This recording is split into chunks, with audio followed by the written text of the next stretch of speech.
Garviel removed his purple-glowing cursed great blade from the gut of the still-twitching Scarlet Crusader, and a wave of envy hit him unlike any other, his shivers rattling his plate armor. All he wanted was to be granted the blessing of unlife and all its glories, yet such blessings would have to be earned on the field of battle. As a cultist blackguard, he owed the Lich King a debt of death and destruction. He remembered the futility of his past life. As a lowly footman, he was condemned to having barely any way to achieve the glory he knew he deserved. It was always the captains, the generals, the royals that received all the praise for the dirty work they barely had any hand in. A good soldier knows their duty as well as their place, they always say, but how could he stand by and feed the endless pit of stolen valor that was their nepotistic military betters?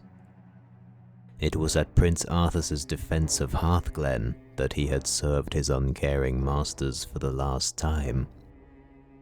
He had slain countless ghouls, saved his fallen comrades from certain death, even escorted the prince himself on destroying a caravan of plague wagons. And yet, by the time the Lightbringer's knights arrived to lift the siege, not even a glance in his direction was spared.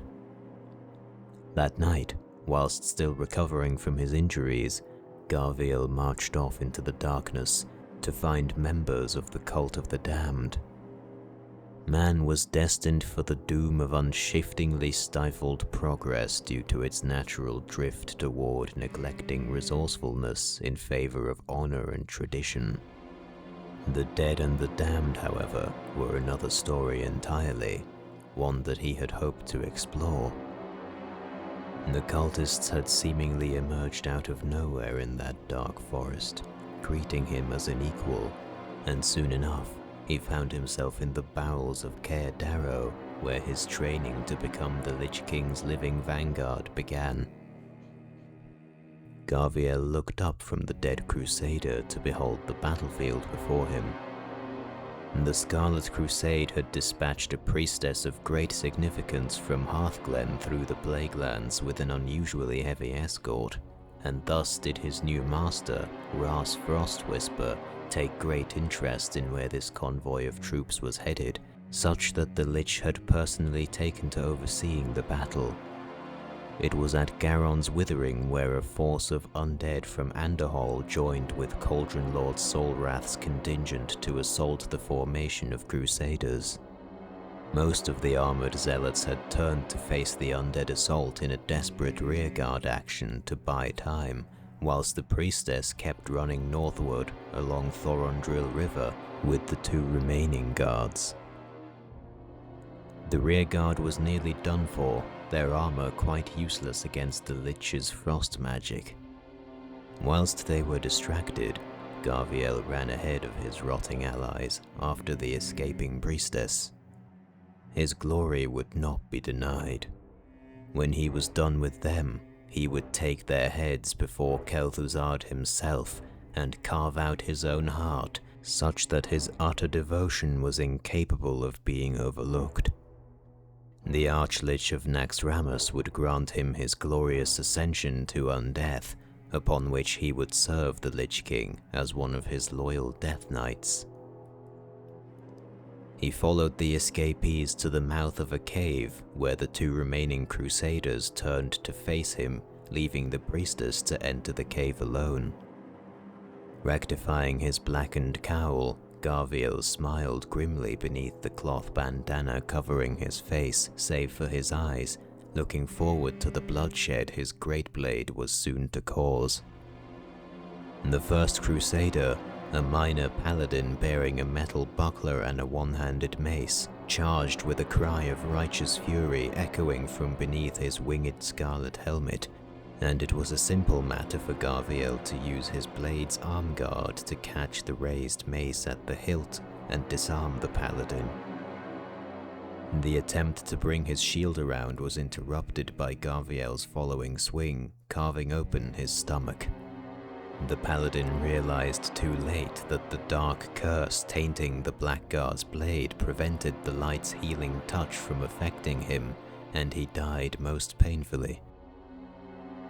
Garviel barely had enough time to wheel around and block the other Crusader's quickly descending blade with his own, which left him unprepared for a mighty slam from the enemy's wooden tower shield, sending him stumbling into the roughshod wall of the cave entrance.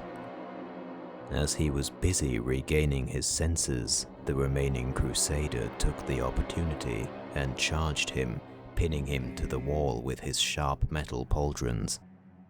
As he was forced to let his great blade fall to the ground to catch the enemy's broadsword-wielding arm by the wrist in the brutal struggle, he remembered what little knowledge of dark magic he had gleaned during his combat tutelage under Marduk Blackpool, channeled that knowledge to form a bolt of darkness in his offhand, and rammed it into the Crusader's chest. As he fell to the ground, struggling to remain conscious through the pain and reciting prayers to the light, Garviel ended him, crushing his neck with his plated sabaton. Now for the priestess. Re-equipping his great blade and entering the cave, he found puddles of ooze and piles of moss burning with holy fire, most likely the previous denizens of the cave that had attacked the priestess. Reaching the cave's conclusion, he found the priestess with golden light spraying from her hands and eyes, whispering soft litanies of worship. Whatever ritual she was conducting, she was almost finished. Garviel had to act fast. With all his might he charged the priestess, tackling her to the ground and causing an almighty explosion as the ritual was interrupted, instantly knocking him out. For a moment, everything was white. As he awoke again, the strange pile of moss that seemed to be the subject of the ritual having broken his fall, he gathered himself, first seeing his blade, the purple glow of its cursed enchantments extinguished. No matter, he thought. The rune blade he would receive upon becoming a Death Knight would be a worthy substitute.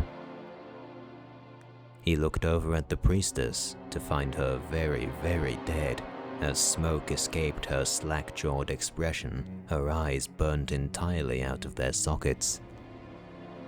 He sat up, finding his headgear to have been burnt off, and he tried to stand, but his legs refused to obey him. He looked down to find a most horrifying sight. His legs were sprouting blackened tendrils of writhing plant matter, completely covering them. Before he could react, Ras Frostwhisper entered the cave, exclaiming his utmost interest in the scene laid out before him.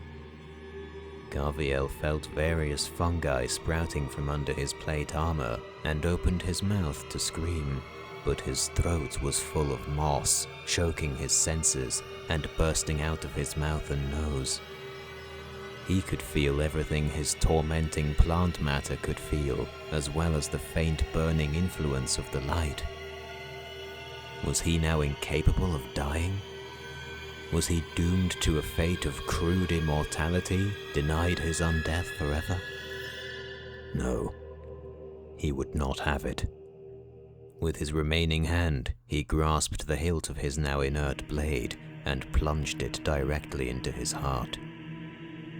Pain shot through his entire body, yet it refused to die, only sprouting more and more necrotic plant matter from the wound. His eyes the only remaining human part of him, he shot the Lich a desperate glare, hoping his master would understand and put him out of his misery. The rictus grin of the Lich parted to unleash a barrage of gleeful laughter as he conjured his frost magic, lighting the cave blue, and continuously rammed spikes through his now growing form. Through the excruciating torture of the Lich's magical assault, Garviel could feel his human body, now completely encased in mycelium and damp moss, slowly rotting away, and his new form simply expanding with every new icy wound it received in a stubborn response to the physical damage. When Frostwhisper had had his fun, he stopped to marvel at the humanoid heap of necrotic tissue now standing as tall and wide as an ogre. This new servitor had potential that could not be ignored. He now simply had to transport it to Naxxramas before it got any bigger. Surely, Huygen and North would be most interested to have a crack at whatever had happened here.